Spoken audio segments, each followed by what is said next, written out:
Et comme promis, on se retrouve pour cette vidéo pour le paramétrage et l'implémentation de l'agent commercial qui récupère des leads en automatique, rédige des mails personnalisés selon les données récupérées, des DM LinkedIn et envoie tout ça. On va voir tout ça. Avant, je veux m'excuser pour le son de la dernière vidéo, celle où il y a les business models pour les différents agents IA. Je la referai peut-être un autre jour. Mais, euh, mais voilà, à chaque fois on essaie de s'améliorer sur un point, et même ça dans ta vie, quand tu fais quelque chose, tu essaies toujours de ne pas être parfait pour faire les choses. Tu te lances et tu essaies de t'améliorer sur un point à chaque fois. Et tu sais, tu sous-estimes la progression et le nombre de choses à faire. Donc moi, quand j'ai commencé cette chaîne YouTube, il fallait que je connecte le micro, après la lumière, après tu vois le paramétrage YouTube et plein de choses. Mais sincèrement, j'ai eu de bonnes réactions, donc merci pour votre bienveillance. On est plus de 1000 abonnés maintenant, c'est incroyable. Et c'est pas une chaîne pour faire des millions de vues ou des millions d'abonnés. On n'est pas dans l'entertainment.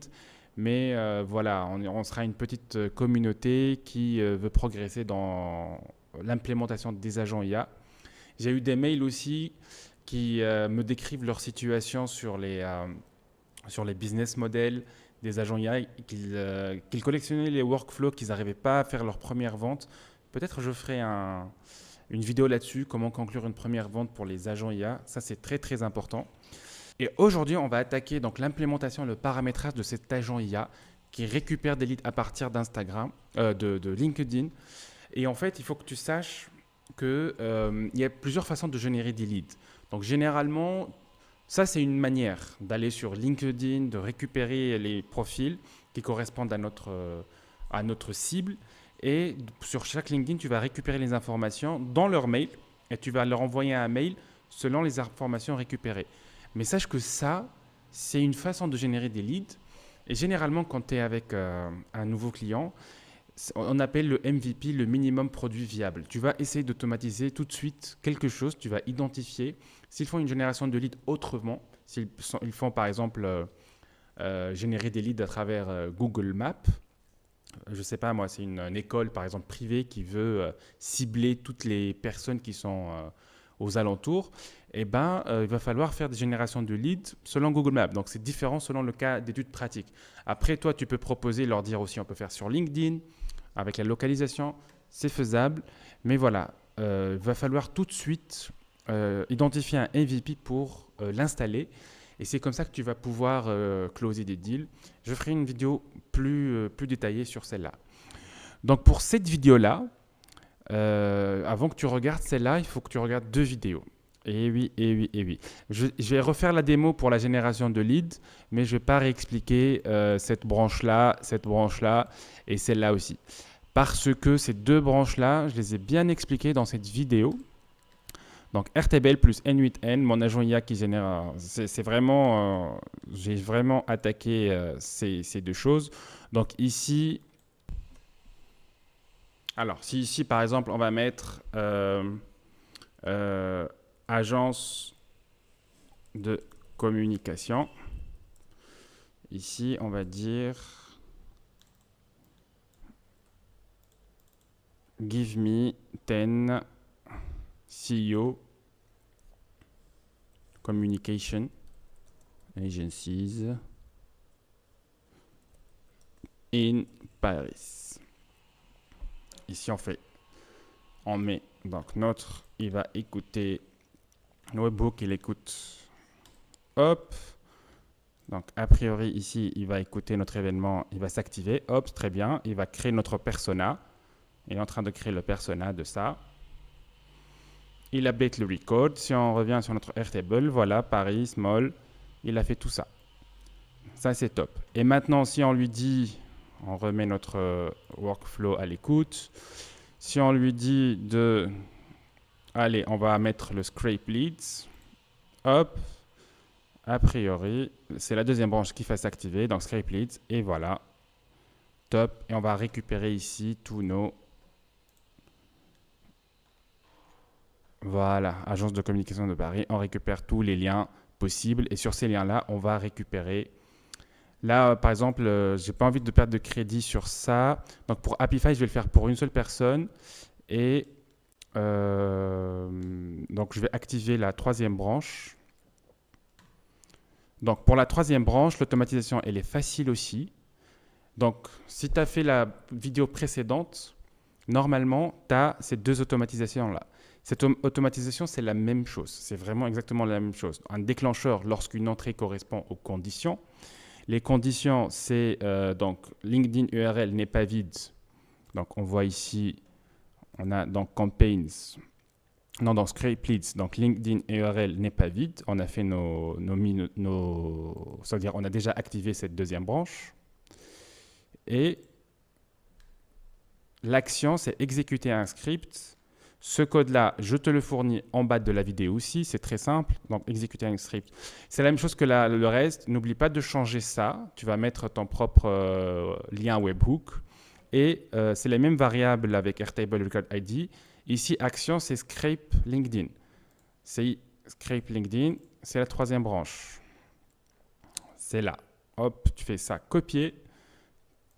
Tu la colles ici pour action. C'est les seules choses qui changent. Il y a aussi ici Scrape LinkedIn. Elle est où? Action. Voilà. Ça, c'est un commentaire, mais bon. C'est les deux choses qui changent et c'est la même automatisation. Et donc, on a dit quoi? Elle se lance quand les conditions, c'est LinkedIn URL et action et run. Donc, on va aller voir ici action. On va voir par exemple pour voilà. On met notre workflow, on l'écoute. Hop, donc ça. On va aller voir par exemple celui-là. Startup Maroc. Hop. Donc si. Voilà. Donc si on remet sur Run. Hop. Notre webhook, il va écouter. Hop. Il va dans la troisième branche. Très bien. Et là, si on va aller dans Email, Docteur de Nana, on a son LinkedIn et on a son email. Et voilà. Et il y a d'autres champs aussi, last name, tout ça. Donc tout ça, ça a été scrappé. Et le mail et les DM LinkedIn, ils vont être rédigés à partir des informations qu'on a scrappées. Donc Happify, je l'ai expliqué dans cette vidéo-là. Construire ton premier workflow. Je te montre comment aller sur Happify, faire un compte. Tu as des crédits gratuits.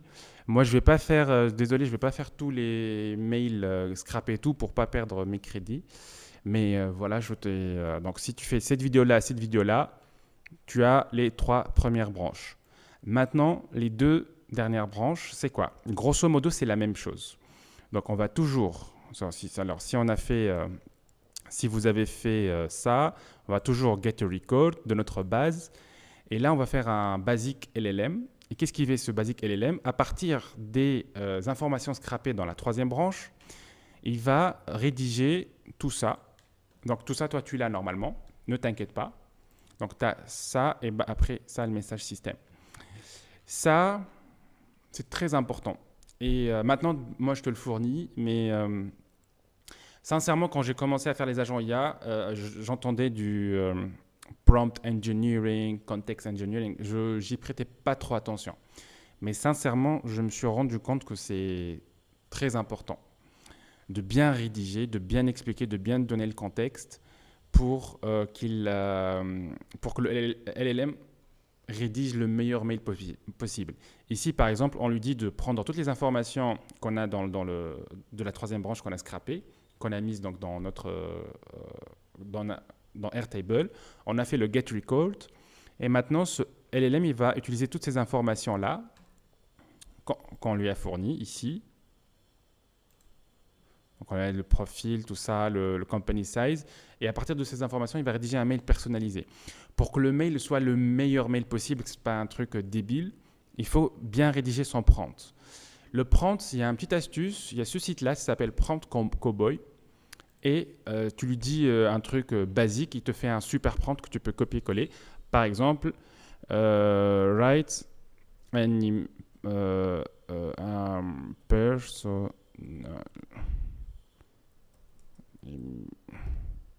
email according to the scraped info. Voilà. Bon, il y a des erreurs, on s'en fout, il va tout comprendre. Tu mets, il y a plusieurs types de prompts, hein. Donc, hop, et là, il te rédige un super prompt que tu peux copier-coller. Bien sûr, tu le reformules un peu. Tu peux le copier-coller, remettre dans ton basic LLM, et c'est comme ça que tu as des réponses LLM plus intéressantes. Pour comprendre plus sur le contexte engineering, il y a un article sur systèmegagnant.fr. Tu vas ici. Là, hop, c'est 95% des agents IA déçoivent, la compétence simple et oubliée qui change tout. Et là, je parle du contexte engineering. Et tu vas comprendre pourquoi c'est intéressant de mettre chaque chose, où il faut une intervention humaine. Parfois, ici, dans cet agent, on envoie le mail directement, mais on devrait faire un... Ça veut dire ici, il a rédigé le mail, il va le mettre sur Airtable. Et après, moi, j'ai fait un envoi direct, on va en parler de l'envoi, mais normalement, ici, on devrait faire... ça devrait s'arrêter et il devrait y avoir une vérification humaine. Mais après, si on a fait des tests, que les mails sont satisfaisants, on peut directement passer à l'envoi de mail. Ici, c'est la même chose, mais c'est pour rédiger un DM, des DM LinkedIn. Donc voilà, je lui ai donné les informations ici, toutes les variables qu'il va utiliser. Et dans son prompt, on lui a dit de préparer un DM LinkedIn. Comme ça, la personne, elle recevra un mail. Tu voudras avoir plusieurs canaux de discussion avec ton prospect. Donc, tu vas lui envoyer un mail et un DM LinkedIn. Et comme ça, c'est pas mal. Maintenant, une fois qu'on a les deux préparés, on a eu les deux, le mail et le DM LinkedIn, on va utiliser ce qu'on appelle Unipile. C'est très simple. Unipile, c'est quelque chose qui te permet... C'est une API qui te permet d'envoyer des messages LinkedIn ou mail. Donc, Unipile, c'est ça. Si tu fais... Bon, moi, j'ai un compte. Je vais faire login. J'ai oublié mon mot de passe. Bon, allez, est-ce que c'est ça? Non, c'est pas ça. Je me suis connecté. Donc, normalement, tu mets ici Generated Token. Hop, tu as ça. Et comme Apify, tu as une documentation ici. Et tu vas ici Send an email. Ils te disent c'est quoi les headers à mettre. Et pour avoir dans HTTP request, pour pouvoir envoyer un mail. Il y a aussi, regarde ici, Perform API LinkedIn Search and Export, How to create Outreach Sequence. Hop, ici, il va t'expliquer exactement comment. Hop, Send an invitation. Si tu veux envoyer une invitation LinkedIn, ou si tu veux envoyer un message LinkedIn, c'est un email, standard mail. Voilà, standard message. Voilà, c'est toujours le curl. Tu vois les headers, comme on a vu dans Apify. Et tu vas voir les headers, accept, content type. Donc, il te faut ça et ça. D'accord? Moi, je vais juste envoyer un mail maintenant. Donc, je reviens. Send an email. Donc, send an email X API, your text. Et ça, c'est ce que tu récupères ici. Hein. Tu vas ici. Donc, dans HTTP send request, tu vas aller mettre X API, hop, header, et mettre la deuxième, ce qu'on a vu. Et comme ça, il va envoyer à toutes les variables, toutes les personnes sélectionnées dans ta Airtable ici, il va leur envoyer le mail. Wait, parce qu'on va envoyer si jamais, ça c'est le wait pour qu'il n'envoie pas, tu ne fais pas un bulk mailing. Sinon, tu vas être flagué et ton compte, surtout LinkedIn, peut être supprimé. Donc, tu fais un wait de quelques heures entre chaque email, chaque LinkedIn envoyé. Et voilà, tu as un truc qui tourne en automatique, un système Outreach qui tourne en automatique. Je ne vais pas faire le test de ça pour pas spammer les gens. Mais ça, tu peux l'installer une fois que tu as fait ça, que tu maîtrises. Tu pourras faire des tests sur ton adresse email à toi. Et sinon, une fois que c'est mis, que tu as fait des tests clients, tu pourras mettre à l'échelle et aller à ça. Il faut savoir aussi utiliser Unipile, Apify, SerDev, SerperDev. Ce n'est pas gratuit. Donc, si tu crées des comptes, tu as des crédits en gratos. Mais après, pour mettre à l'échelle pour un client, il y a des coûts. Et c'est pour ça, en fait, un agent IA, ce n'est pas un truc gratuit. On a souvent cette... je ne sais pas, parfois, des clients qui ne savent pas du tout ce que c'est les agents IA. Ils croient qu'il y a pas de, il y a juste le coût de l'implémentation. Mais en fait, il y a des coûts aussi par mois. Ça dépend du volume, des listes que tu vas scraper, des mails que tu vas envoyer, de Apify. Ça dépend du volume, mais grosso modo, il va y avoir des coûts. Bon, après, toi, tu veux pas travailler avec tu voudras pas bosser pour des clients qui veulent pas payer des frais comme ça. Mais quand même, on est à quelques centaines de dollars. Entre installer cette plateforme dans le client, après, il va t'inviter. Il va t'inviter, comme ça, tu peux travailler sur son environnement à lui. Et après, tu devrais lui faire l'abonnement SerDev, Apify, Unipile. Il va falloir calculer le nombre de leads dont il a besoin, le nombre d'outreach. Tu peux faire calculer ça, tu peux estimer après le coût de ton agent. Et en fait, ce n'est pas le coût de l'agent, il faut estimer combien l'agent rapporte. Donc lui, par exemple, s'il paye 10 commerciales, cet agent, il peut remplacer par exemple 5 commerciales. Et comme ça, c'est comme ça qu'on voit le gain. Donc ça, c'est très très important, ne pas oublier. J'espère que cette vidéo a été intéressante. S'il y a des questions, si je suis allé trop vite sur quelque chose, parce que pour moi, c'était évident que ça ne l'est pas, je comprends. Au tout début, moi, il y a un an, quand je regardais tout ça, c'était du chinois. Il faut regarde les vidéos précédentes, mais tu me dis dans les commentaires, tu mets un pouce et je te dis à la prochaine.